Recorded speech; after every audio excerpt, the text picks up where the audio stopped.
Hello my friends and welcome back to my channel.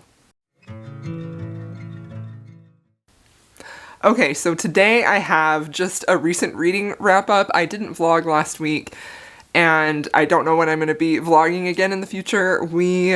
My husband tested positive for COVID last week and he has been sick.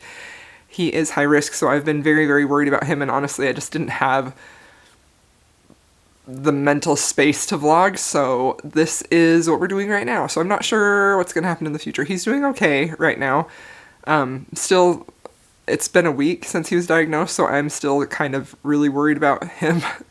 But anyway, send any positive vibes our way if you can. And let's go ahead and get into the books that I read, because I read some amazing books that I am very excited to talk about. So the first book that I want to talk about is Slightly Dangerous by Mary Bellog. This is the last book in the Bedouin saga. This is Wulfric the Duke, and he is the epitome of a starchy duke. Like, if you look up like a haughty duke or a starchy duke or like a cold duke, like, this book is always recommended. And honestly, the entire reason that I started on the Bedouin saga is because I wanted to read this book. So I was going to start with this one first, and I didn't get to it in one of my reading vlogs, and some of you commented, please go back and read Slightly Married and then get your way there, and I'm so glad that I listened and that I did that, because I do feel like if I hadn't read the previous 4 books in the saga and gotten to see Wulfric behind the scenes and how he interacted with his siblings and sort of see the setup for his book. Not that there's a big setup for his book, but for me, I felt like I really needed that in order to be fully on board with him. So if I hadn't read all of them, I don't think I would have rated this as highly as I did, and I did end up giving this book 5 stars. I really, really loved it, but I will say, this is one of the slowest burn romances I've ever read, and I love a slow burn romance. Like, I really love seeing time between characters to develop their relationship, to really consider their character growth, and like, I just enjoy that so much, and I feel like most of the time when I find something like that, it's very, very satisfying for me. This, by the time I reached the end, was completely satisfying to me, but there were times when I was like, wow, this is taking forever.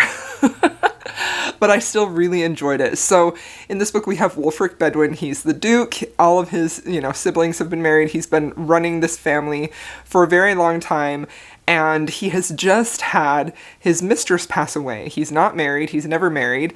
His mistress just recently passed away from an illness, and until she passed away, he always just considered that, she was just like a friend and someone to sort of meet that carnal need of his. But then when she passes, he feels this deep sense of loss and loneliness, and he realizes that she actually meant a lot more to him than he thought that she did. So he ends up at this ball, and of course, because he's the Duke and he's not married, all of the young women there, even though he's older, are still trying to nab him. None of the women there catch his eye except for one, and she was not trying to catch his eye, and that was Christine. Christine is a widow, and she comes from a family of school teachers, so she's not the upper crust of the ton at all, and they kind of let her know that. But Wulfric sees her, and he cannot take his eyes off her, not necessarily because she's such a great beauty, but they have such a wonderful first meeting that is, like, that really sets the tone stage for the rest of their relationship. Like, they have a meeting where they're at this ball, and Christine has a glass of lemonade up above a landing or a floor above where Wulfric is, and she's holding this glass of lemonade, and it drops right onto like his forehead, and that's how they meet. And it's just such an endearing meet cute, because Christine she definitely exists outside of what is socially acceptable. Like, she is not afraid to let her full emotions show. Like, she's a little quirky, she's a little different, like, she lives life more fully than proper young ladies do, and that seems to simultaneously like frustrate Wulfric or maybe even repel him, but at the same time it just intrigues him with her so much. So they do have this connection, this chemistry, and it comes to a point where Wulfric asks her to be his mistress. Now Christine has this idea of what morals are and what they should be, and she's like, no, I'm not going to be your mistress, even though she's very much attracted to him. and he continues to pursue her throughout the course of the book. So their romance was very slow developing, but it was 1000% satisfying when they finally get together. And the thing that I feel like makes this book work so well is how, especially in the previous books in the series, you see Wulfric being very cold, very like hard, like nobody is going to enter his heart, like nothing is going to affect his heart. So to see him slowly grow to love and care for this woman, where all he desires is her love, to the point where he begs for it, was just, it was so satisfying, honestly. Like, if you really love a cold, starchy duke who unravels very, very slowly for the heroine, like, that is all over this. It was wonderful. I really, really enjoyed it. I thought it was fabulous, even though it did take a while to grow on me, and there were times where I was like, I don't know if this is going to be a favorite of mine, but now, like, it is. It definitely is. I loved it. Okay, so the next book that I read is Electric Idol by Katie Robert. This is book 2 in her New Olympus series. I really enjoyed Neon Gods last year. I thought it was really fun. I thought it was very steamy, and I really loved Hades in that book, so I was very excited to get to this one. This is a retelling of Psyche and Eros, and that is a Greek myth that I am very interested in. Like, I really, really love Psyche and Eros' story, so I was very excited to see Katie's spin on that. I did end up giving this book, I rated it 5 stars on Goodreads, but it's really more like a 4.5, but I'll explain why that is in just a minute. So basically we have Psyche, who is our heroine, obviously, and she's a plus-size heroine, but she is astonishingly beautiful, and I really loved Katie Roberts' handling of a plus-size heroine in here. I love how she made her just this complete beautiful goddess who was threatening to Aphrodite, and Eros was just absolutely flabbergasted with her beauty and sex appeal and loved her lush figure. Like, I thought that was beautifully well done. I adored that. That type of representation in here was everything that I wanted in a plus-size heroine. Like, I thought it was fabulous. I do feel like Psyche and Eros had a really great connection. They had great chemistry, and their love story was so sweet, honestly. It was very, very sweet. It was also steamy, but I will say that I don't think this is the steamiest book I've read by Katie at all, and I haven't read all of her books. I've only read 3 of her books, but this one I would say is probably the least steamy, although it is definitely steamy. But the thing that made me rate this so high is really 100% just the romance between Psyche and Eros. I was just in love with this couple. I loved how Eros was just so willing to sacrifice for her. Like, this story rendition really leaned into the huntsman myth, where Aphrodite sends Eros to go kill Psyche because she's threatened, and he of course can't, and so he decides that in order to protect Psyche, he marries her, so it's like a marriage of convenience there. And it was just beautiful. It was a ton of fun. So they have this draw and this connection that quickly transforms into love, and their romance was just so endearing and sweet, and I just loved it. So that was really why I gave this book such a high rating, because the plot, you know, it suffered a little bit. The plot definitely isn't Katie's strong point at all, but it wasn't anything that really annoyed me all that much, and I think that that's probably because I had my expectations tempered quite a bit for any type of plot that I was expecting, because I just in general know that that's not what I'm getting when I'm reading a Katie Roberts book. But I did really, really love this sweet romance in here. I thought it was great. This was a fun time. I enjoyed it. 4.5 out of 5 stars. Okay, the next book that I read is Ravishing the Heiress by Sherry Thomas. This is actually our Rake Appreciation Society book. Our live show will be on Thursday, so I'm not going to say a ton about this book right now. I'm going to save all of that for our live show. It will be this Thursday on my channel at 6 p.m. MST, 7 p.m. Central Time. So, this book is about Millie, our heroine, and she ends up in an arranged marriage with Fitz, the Fitzhugh of the Fitzhugh family. She ends up in an arranged marriage with him in order to save his family from poverty. Basically, she's the heiress, so her fortune is going to save them. They end up marrying when she is very young, and they decide to wait to consummate the marriage for like 8 years. And Millie ends up falling completely in love with Fitz from the moment that she sees him, and so a large portion of this book is her really longing for him and longing for that love to be returned while not necessarily speaking up and acting out on it. And that, the level of angst in this book is incredibly high. Like, it is so high. But I will say, so I can definitely see how this book isn't going to land with every reader, because Fitz, it's a little bit of an unrequited love because Fitz has feelings for his childhood sweetheart, basically. So he is in love with another woman, even though he's married to Millie, and he definitely sort of pines for that woman for most of their relationship.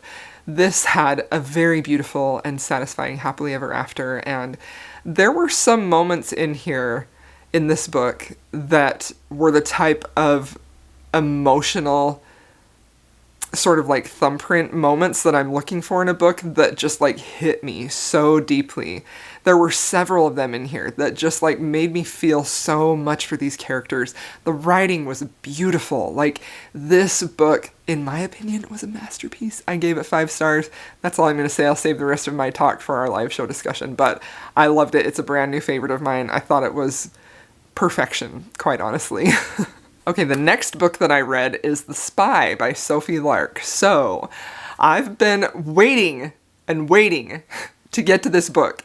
Doing all the backlist reading, Jen from the Book Refuge, she had a list of reading order for the books to read in order to get to the Kingmaker series. So I read the Brutal Birthright series, read all of those. I read the 2 in the Underworld series, Ivan and Snow, and then I got started on the Kingmaker series, and I can tell you, this book, The Spy, was a 5-star read for me. The Kingmaker series, the 4 books in this series, it was just such an incredible reading experience. Like, this is one of the most immersive, one of the most enjoyable, one of the most surprising reading experiences that I've ever had. Like, it was so memorable. And absolutely, you need to read, definitely. I think that at bare minimum, if you want to read the Kingmaker series, I think you have to read Ivan and Snow and then the Kingmaker series. I do think the Brutal Birthright series is important too, because the kids in the Kingmaker series, in case you didn't know, the Kingmaker series is about this school that's on an island that nobody really knows about, where all of the mafia parents from around the world send their kids to go to school in like a college age type of setting. So it's sort of reminiscent of Hogwarts in that way, where it's basically a boarding school. They're all there to learn how to be mafia bosses. They have, like, people who are going to be enforcers. They have people who are going to be spies. They have people who are going to be the heir and be, like, the ringleader of the mafia, basically. So it's a very interesting premise, honestly. And I loved that it was the kids from the mafia parents that we read about in the Brutal Birthright series. So that was very, very fun. So if you want the entire reading experience of this series, read the Brutal Birthright series, read Ivan and Snow, and then move on to the Kingmakers, because it was a lot of work to get there. But it was 100% worth it. And I can't even really tell you much about the plot in The Spy without giving it away, because you don't know who the spy is until you read this book. So that's like a big mystery. But it was so freaking satisfying. It was amazing. And I feel like if you've read the Brutal Birthright series, some of them hit for me really well, some of them didn't. But reading the Kingmaker series, it was like Sophie Lark went from being a really good author to a fantastic author, in my opinion. Like, she leveled up so much for these books. I loved the plots. I loved the romances. I thought they were very clever and very smart. It was a thrill ride, honestly. I freaking loved it. This book was 5 stars. It blew my mind in the best possible way, and I adored it. Like, I was texting and messaging Jen and Jessen, who had both previously read this series the whole time, and I'm like, oh my gosh, I just finally found out what happened. And they were like, yes, I know, I've been waiting for you to get to that part. So it was fantastic. I loved it. This is one of my new favorite series of all time. Fantastic.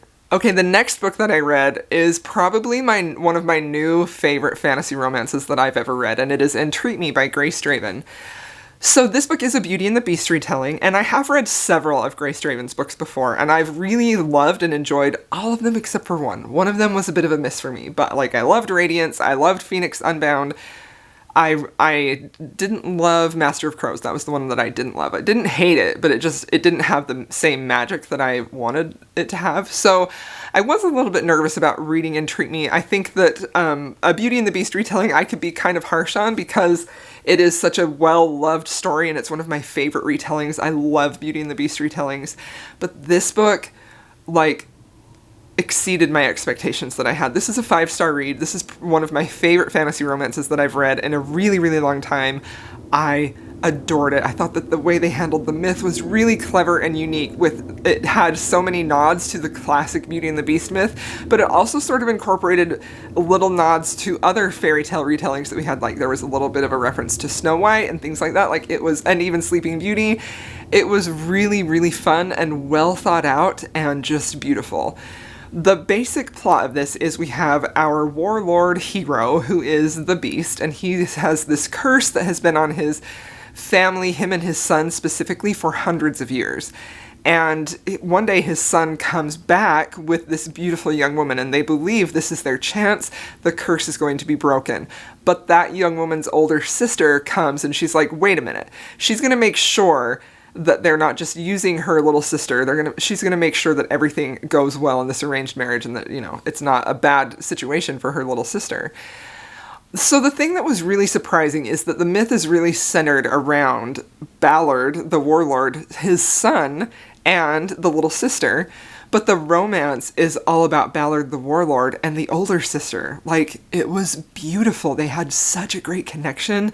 They had some really great banter that Grace Draven does so well in her Friends to Lovers romances, was very reminiscent of Radiance in that way. It was truly just beautiful. I loved the fantasy world. I thought it was very clever. It had a great cast of background characters and side characters. I loved the way the curse was handled at the end, that it wasn't just snap your fingers and it was resolved. I loved the chemistry between Ballard and Louvain, I think. I can't remember her name. The older sisters. Her name is difficult to pronounce if you're just reading it. And I listened to the audiobook, but I still can't remember how they pronounced it. But they had such great chemistry, and I loved the heroine. Louvain, let me check if I'm saying that right. Yeah, I don't know if I'm saying it right. Louvain is one of those heroines who will take no crap from the hero. He sort of ribs her and pokes at her, and she just, takes it and doesn't get in tears, doesn't, take offense, and she sort of just throws it right back at him. She's also a widow, and she knows exactly what she wants in the bedroom, and she's not afraid to ask for it, and they just had piping hot chemistry. This book was very steamy. It was so beautifully romantic, too. I adored it. This was fantastic. It was a 5-star read. Loved every second of it. Okay, and now the last book that I read is Monroe by Cressley Cole. This is the long-awaited next installment in the Immortals After Dark series. This book is incredible. It follows Monroe, who is twins with Will McCreeve, and you may have remember him as being one of the twins of the Hot and Hotter twins, and he is a Lycae, so he's a werewolf, and he basically has spent his entire life, hundreds of years, trying to protect his brother Will because of what happened to him in McCreeve as a boy. So now that McCreeve's story is kind of solved, Monroe has sort of been longing and hoping to find his fated mate, but not ever really sure that that was going to happen for him. So he does end up finding her, and she actually is in times past, so there's some time traveling here. She actually is a monster hunter herself, and she's very wary of Monroe and Lycae and people of the lore in general. And she's very resistant to him at first. So that was really enjoyable, watching her very slowly open to him and accept the fated mate bond. It was beautiful, and dear sweet Monroe, my sweet warrior, Lycae hero. He was the best part of this book. I truly, truly loved him. He was protective. He was respectful. There was a lot of talk in this book about how he was going to honor Ren, the heroine's, agency, and let her choose to accept the fated mate bond. It was so beautiful. This book was everything that I wanted.